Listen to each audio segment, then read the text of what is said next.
Local artist Anna Webb is no stranger to creating public art.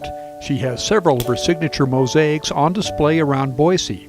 However, the request from the Friends of the MK Nature Center was different.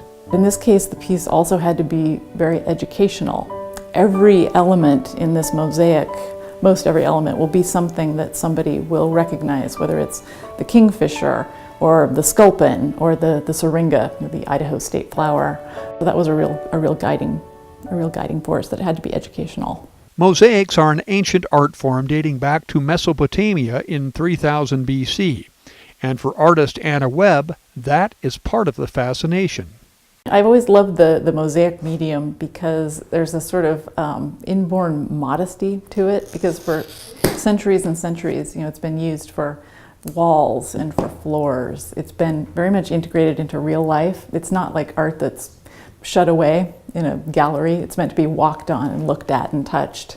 And I think that's just appealing. And just like that ancient art, this mosaic is destined to be integrated into real life at the MK Nature Center. Mounted on the wall that borders a window where trout swim, it features the animals that live in and near rivers, including that rainbow trout and Webb's favorite, the sculpin. Well, I've kind of grown attached to the sculpin, actually. He's kind of won my heart, I guess.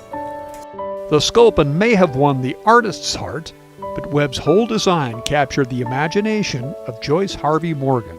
As soon as we saw the mock-up of her work, I fell in love with it and went around and saw her work, her other public work in the Boise area, and thought, this is fantastic.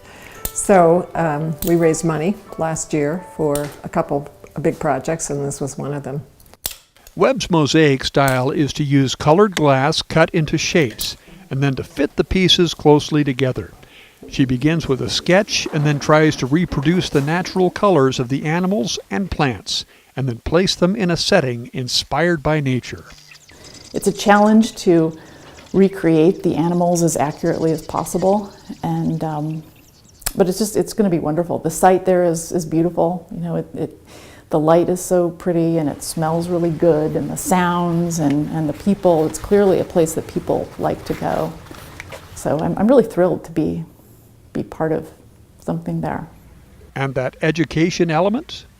And people tend to think of the riparian zone as being nothing but the water. It's just about water. But in this mosaic, on both sides of it, you see a lot of the different familiar creatures that inhabit that area. So it will help people remember that it's not just about the water. The water is that foundation that draws all these animals and allows these plants to grow. So it'll be a nice way for people to interact with the piece of art as well as the natural environment.